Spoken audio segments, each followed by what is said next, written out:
The final stretch going into Munich felt like victory. Here we were on the famous Autobahn with little old Percy, all our kits still piled high, just bombing it down there, music cranking. Suddenly, Percy turned the corner, and suddenly I realized, damn, man, there's my car. It's made it. I'm so damn proud of you, man. I think at that point, I suddenly realized that, we had done something quite special. That was magic, man. That was great. That's how we do adventure.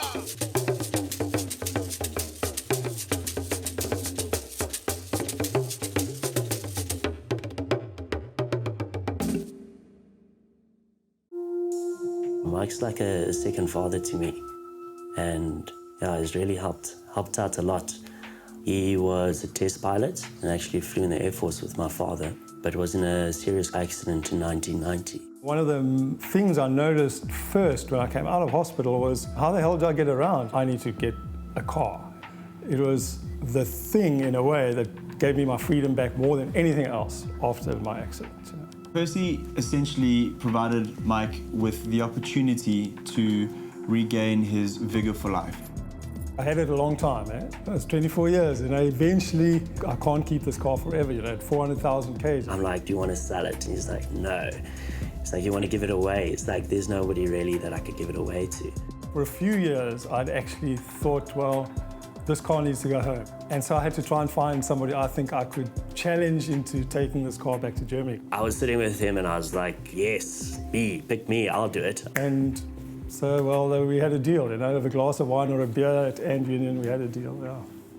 He came straight home to me, walked into my room, and he said, Max, we've got to drive through Africa. I was like, what? The guy said, hey, do you want to take Percy back to Germany? Drive through Africa. So I said, when are we leaving? And that was it.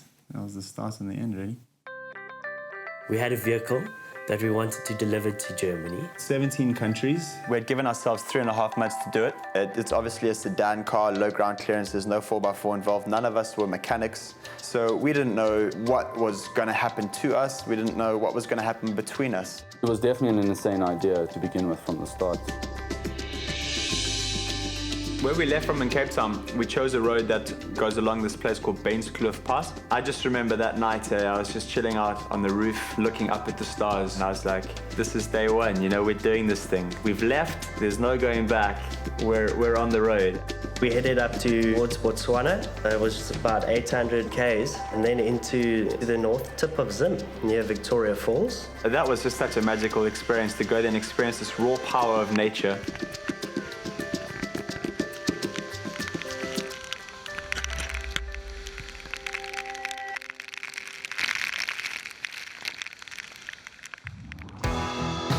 Zambia is quite a large country, and I think it took us 5 to 6 days to cross. The first time I got a glimpse of Lake Malawi was when we hit a peak going through a bit of a jungle-ish road, and there was this beautiful sunset and this massive expanse of water. We were camping right on the beach. Monkey Bay was like a little holiday, man.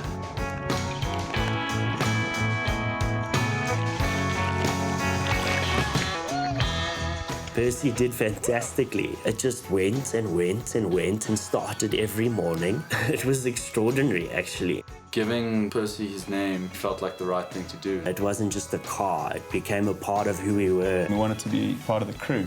And in order to do that, you got to personify it. You got to give him, a name. It wasn't just the Beamer or the 318 or Mike's car. It was now Percy, and it was part of this journey. So it was, I think it was cool. It was a great thing to do.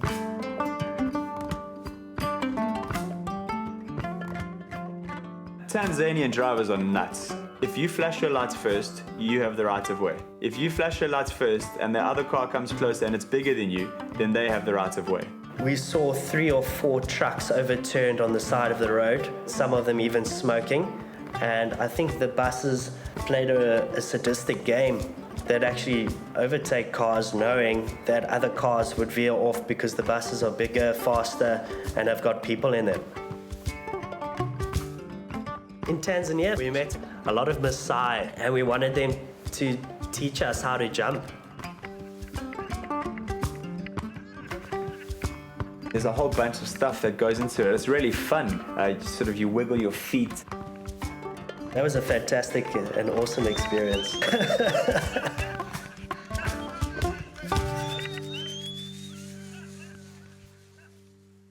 It had been pretty much smooth sailing and fun all the way up until Nairobi. When we left Nairobi, the road from Marsabit onwards suddenly became incredibly rough. At that stage, I thought we had already entered into the Sahara Desert and the rest of the trip was going to be like this. So, Ian, what do you think about the road?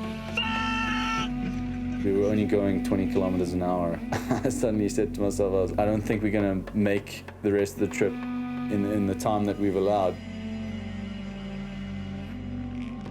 We all got a bit itchy because whilst driving, this huge knocking started. And every bump, there was this huge clang. And our first assumption was one of the shocks is gone. So there was nothing we could do. I mean, we had to get out the car and look around, and this is like free lion roaming territory. Rowan and I actually got into a huge argument where we nearly got into a fist fight. Rowan was adamant that the car would last 8 hours a day and we could push it hard. I think we both didn't give in. Myself and Ian are very opinionated, so I think both of us ended up the argument thinking that we were both right. For us, physically, getting this car through there was the major challenge. That was probably the biggest sense of achievement that we had. Actually completing that 600k leg from Nairobi to Mayala border in Ethiopia, it took us 25 hours or something to do.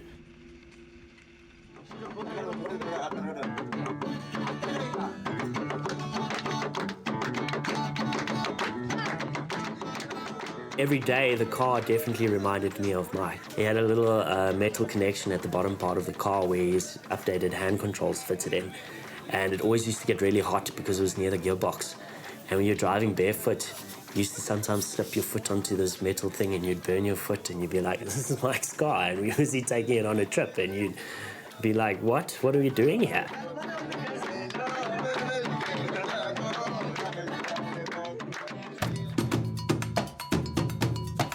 From North Sudan, we headed straight up into Egypt, which is actually where we were kind of adopted by a group of young Egyptian guys who just loved that we were there and we were interested in what they were doing. We played dominoes, we just had a lovely experience.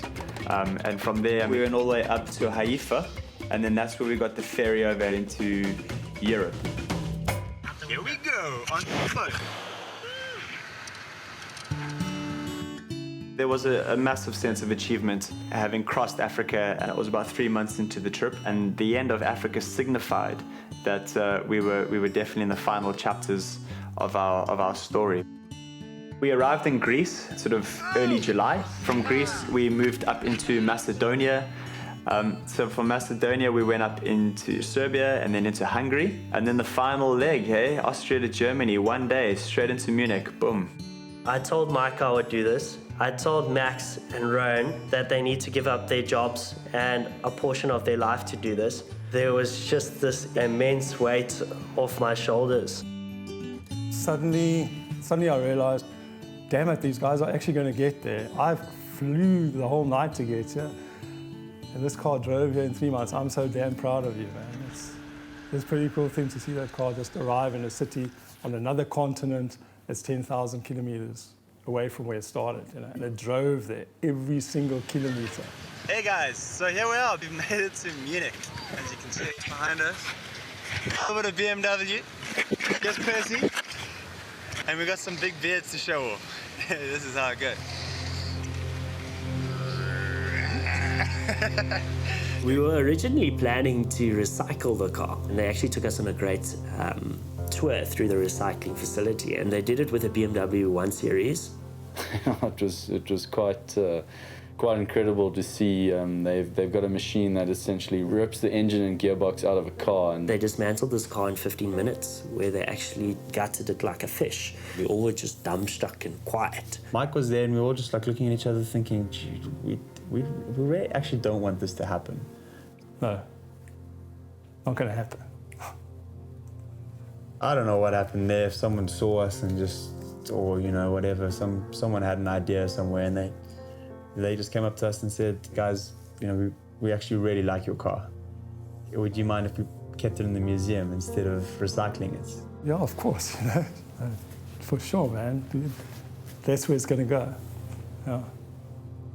I'm just so pleased that something done in a way so innocently as fun, can have an impact on people, Small things can become big things.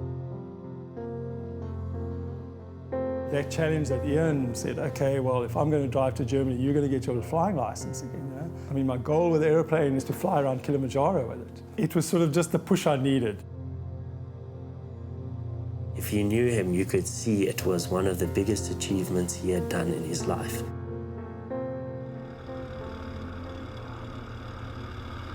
And there it is, boom. Mike back in the air where he's meant to be. That's cool.